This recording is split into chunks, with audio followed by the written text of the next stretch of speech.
ఉన్నాం. సహజంగా అడగకుండా అమ్మాయినా అన్నం పెట్టదని అంటారు. కానీ జగన్మోహన్ రెడ్డి గారు అడగకుండా అన్నీ చేశారు. కానీ ఇంకా ఏం కోరుకున్నారో ప్రజలు అనేటువంటిది తెలుసుకోలేకపోయారని అనేటువంటి దాని మీద పార్టీగా వైఎస్ఆర్ కాంగ్రెస్ పార్టీ నాయకత్వం అంతా కూడా గౌరవ పెద్దలు పార్టీ అధ్యక్షులు వారు జగన్మోహన్ రెడ్డి గారి నాయకత్వంలో రాష్ట్రంలో ఉన్నటువంటి ముఖ్య నాయకులు, పార్టీ పెద్దలు, పోటీ చేసినటువంటి అభ్యర్థులు అందరం కూడా కలిసి మళ్ళీ దీని మీద సుదీర్ఘమైనటువంటి చర్చ జరగాల్సినటువంటి అవసరం ఉంది.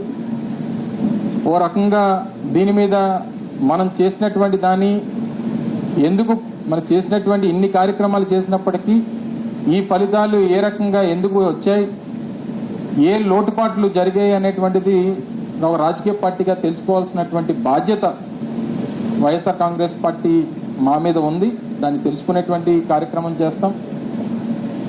దీనివల్ల తప్పు జరిగింది అని అనుకున్నప్పుడు డెఫినెట్గా దాన్ని అధిగమించి వచ్చేటువంటి రానున్నటువంటి రోజుల్లో దాన్ని సరిదిద్దుకునేటువంటి ప్రయత్నం కూడా వైఎస్ఆర్ కాంగ్రెస్ పార్టీ చేస్తుందనేటువంటి విషయాన్ని కూడా ఈ సందర్భంగా తెలియజేస్తా ఉన్నాం. ఈరోజు అనేక నిర్ణయాలు మేము తీసుకున్నటువంటి వ్యవస్థలో తీసుకొచ్చినటువంటి మార్పులు అంటే సహజంగా ఒకేసారి ఇంత పెద్ద ఎత్తున మార్పులు చేయడం అనేటువంటిది కూడా మళ్ళీ దీన్ని ప్రజలు అంగీకరించలేకపోయారా?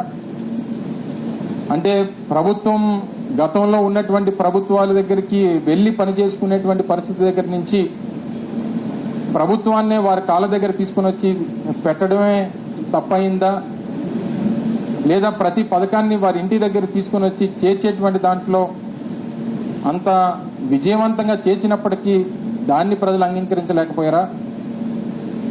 లేకపోతే సచివాలయ వ్యవస్థలను తీసుకుని వచ్చి పనులన్నీ కూడా గ్రామాల్లోనే జరిగేటువంటి విధంగా తీసుకొచ్చినటువంటి మార్పుని వారు అంగీకరించలేకపోయారా?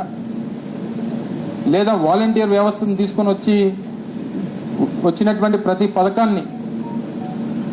పథకాన్ని ఇంటి దగ్గరికి గడప దగ్గర తీసుకుని వెళ్ళి ఇచ్చినటువంటి దాన్ని వారు స్వాగతించలేకపోయారా? ఇలాగ అనేక రకాలైనటువంటి మార్పులు స్వతంత్రం వచ్చిన తర్వాత వ్యవస్థల్లో ఇన్ని మార్పులు తీసుకురావడం